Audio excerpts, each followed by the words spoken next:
Greetings, and thank you for having me. I would like to thank Dr. Prado in particular for not only the invitation, but also for being such a great collaborator over the years. I see that the theme for today is Libraries for a Better World. And I have to tell you, after this past year, I could certainly use a better world right now. After this past year, a world without COVID would be nice. Without the isolation of the pandemic, without the loss and fear would be nice. A better world where public health is not intertwined with political ideologies and where wearing a mask is not a political statement. A better world where we don't pit the economy against the environment and where the color of your skin or the place of your birth does not determine your future. A better world where we can explore ideas, love whom we love, be who we are. A better, more equitable world where nations seek prosperity together and do not seek to take what they want by force. Where we use the internet as a global platform for sharing and gathering, not for data collection or surveillance. A better world where we seek commonality while celebrating differences. However, the world is not simply going to get better on its own. And having libraries in that world is insufficient to bring us the world we want. Libraries have been around in one form or another for a few thousand years and has not yet resulted in the utopia that we seek. No. If we want a better world, we are going to have to be part of making it better. Our world today demands that we rethink the role of libraries, that we acknowledge that the true power of a library to make change is not in its books or buildings, but in you, the librarians. Librarians dedicated to the values of learning, openness, diversity, intellectual honesty, as well as intellectual freedom and safety. Our current world is splintered and hurting, and libraries are one of the few institutions left to help stitch together those communities and work together to create a better world. For too long, we have defined our roles as access points, as places that gather materials and provide space to access that information. Information is not enough. Information has no conscience, no ability to see consequence or interrogate a connection to reality. Information access points have no empathy or dedication to the larger mission of a compassionate economy. Information and data are things that can be harvested, packaged, and monetized. And while data and information are important, librarians are not in the information business. We are about knowledge. Knowledge cannot be recorded, cataloged, or shelved as a series of sterile containers. Knowledge is passion and the perpetual drive within us as human beings seeking to better understand, to better control our own fate, and ultimately to find meaning. It is time for us to make a better world through direct engagement with our communities. Be those communities living in the streets of Sao Paulo, or the lecture halls of a university, or the classrooms of our primary schools, or in a hospital room. Some of you will hear this call and say that I'm asking too much of you. Or you may say that my vision of librarianship is too large, spilling over from a core mission of collections into the turbulent world of politics and activism. I understand the hesitation. But librarians' role as activists is long and stems from our core beliefs. An effort in Australia is underway to define the role of libraries in supporting the health and well-being of communities. When thinking of ways librarians and the libraries they manage could support the health of communities, librarians were quick to talk about access to books, databases, and materials on health conditions. If you have cancer or high blood pressure, you can go to the library to learn more about your condition. Clearly, the thinking goes that more information on living a healthy lifestyle will lead to healthier communities. But when talking with community members, finding health information is not a problem. Aside from those library collections, the internet opens up millions of documents on just about any condition you can imagine. The true problem the community is facing is not in finding health information, or even in determining the quality of that information, though that is a problem to be sure. It was in using that information to act. Actions like seeing a doctor, or accessing affordable medication, or getting support, that was the scarcity. When the idea of amplifying community voices was suggested as a strategy librarians could support, the librarians pushed back. That was too close to advocacy, too close to activism focused on policy and governmental change. That, it was said, is not the role of librarians. Except, in the same effort, librarians identified a core skill in stories and storytelling. Few librarians would argue that stories and storytelling aren't central to the field. We gather stories in the form of fiction, nonfiction, and yes, in research articles that tell the story of experiments and new discoveries. We hold storytelling programs and invite authors of stories to come and engage with our communities. In healthcare, communities were struggling with getting service. These struggles are stories. If you don't like the idea of being an advocate, then see yourself as a mighty platform for amplifying the stories of the community. For centuries, libraries have amplified the stories of published authors. It is now time for our libraries to be platforms for the stories and lived experiences of the community itself, from the struggling student to the most learned lawyer. Our job as librarians is no longer to gather the elite stories of voices outside of the community.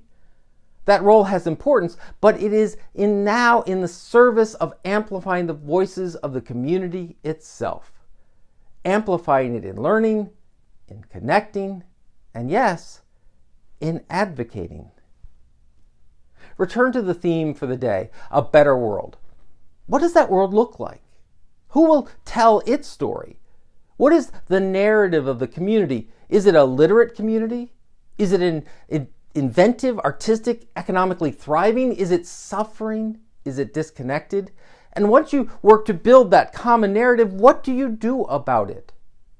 As you forge a new vision for the new normal past the pandemic, what will you do if that narrative of the community is one of pain and suffering and disenfranchisement? Will you simply document it? Will you seek to distract the community through reading and fun events? Or will you make a commitment to educate and empower the diverse voices of the community to make the world better? I tell you today that libraries are not the storehouses of society.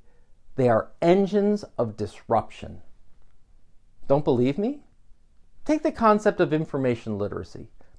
For some, information literacy is about educating those we serve about materials, how one can test the authenticity of the materials, what form they may take, what you can do legally with those materials. This is the worst form of information literacy in that it looks at information use in a legalistic frame. That this is what peer review is. This is what copyright is. Look for a date in the document. Look for an author.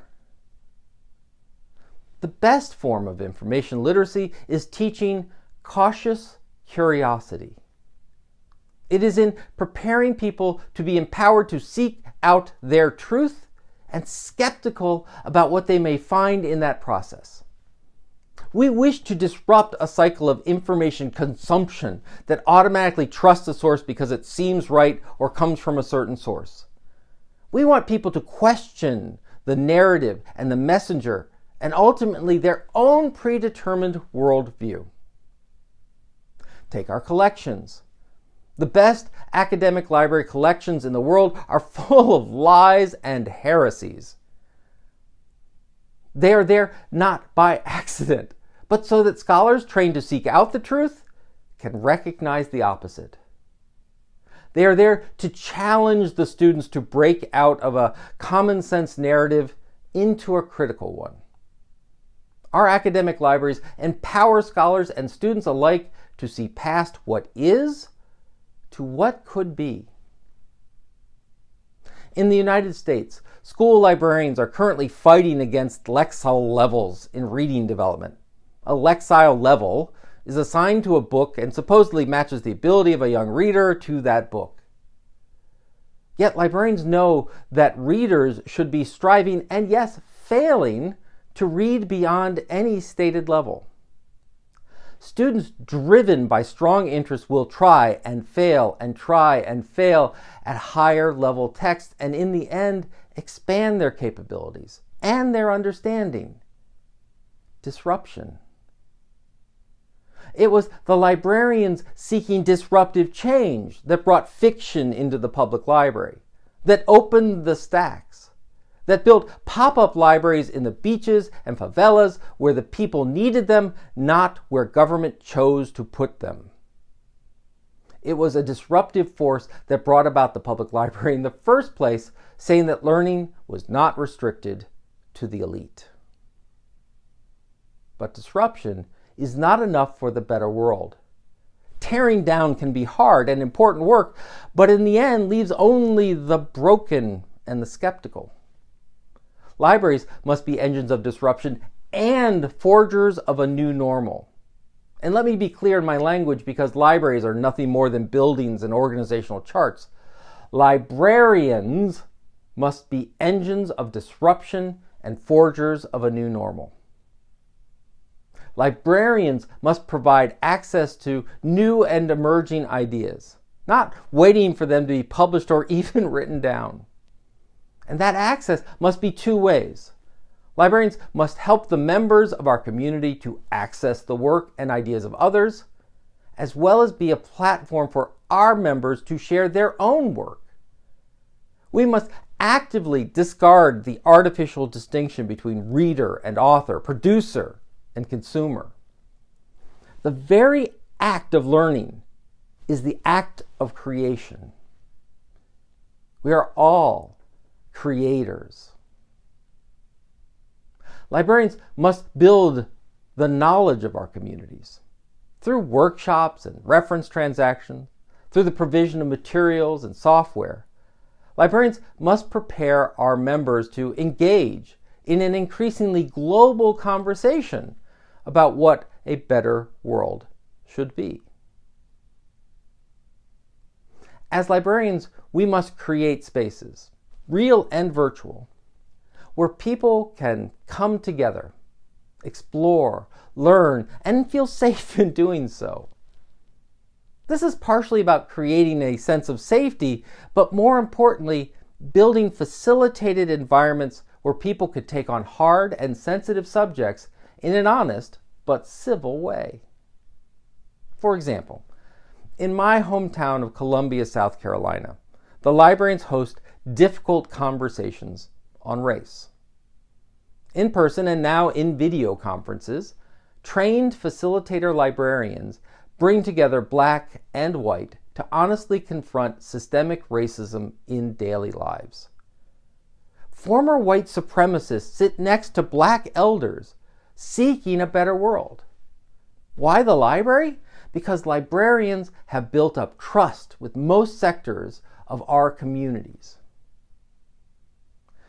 What other civic organization spans generations, professions, and social classes? And librarians, they built this trust and span these societal strata on purpose, by choice. They span the communities not because they are neutral or unbiased in whom they serve, but the exact opposite. They have made it their mission to bring literacy, access, learning to those most in need.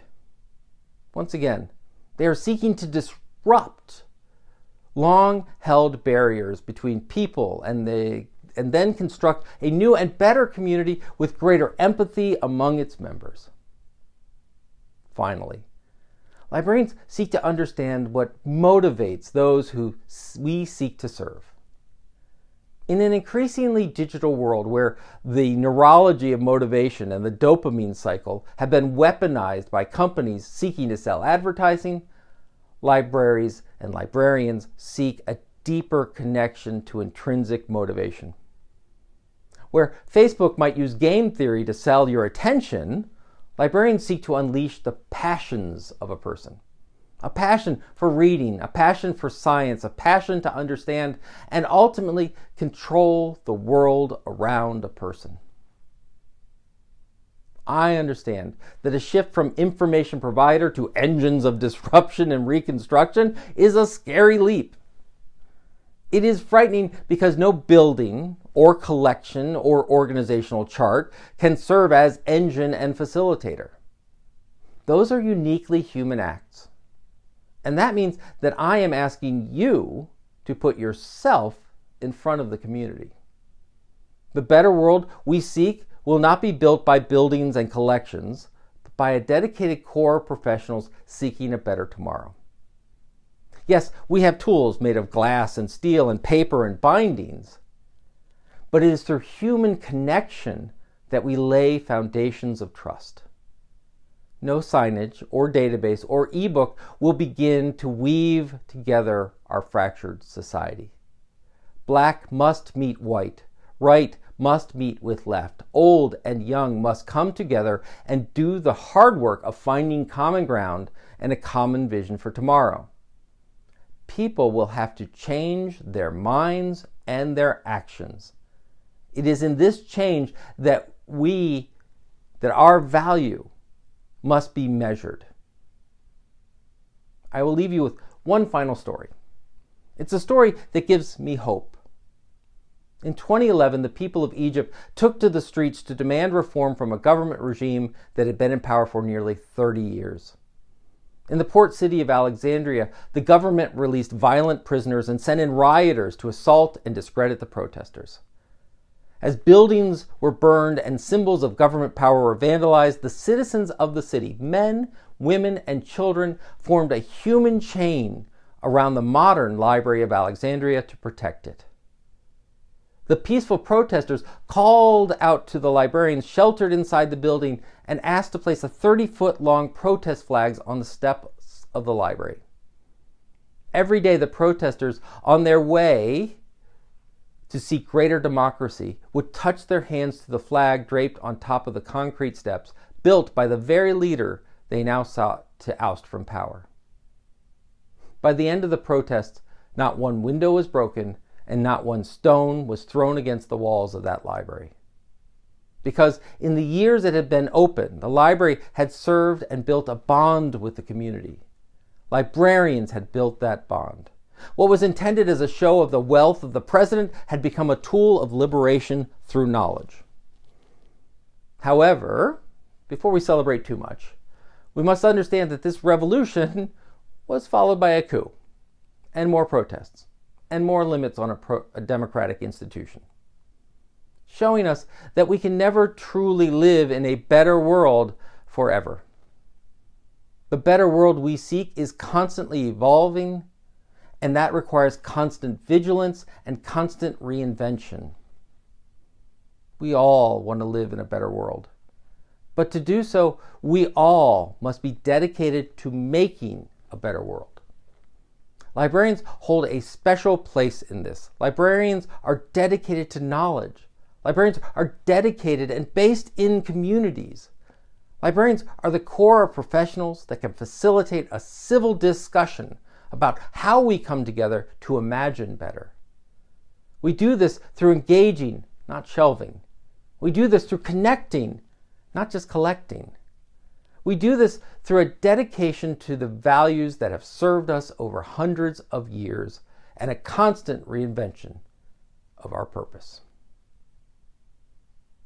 Thank you very much.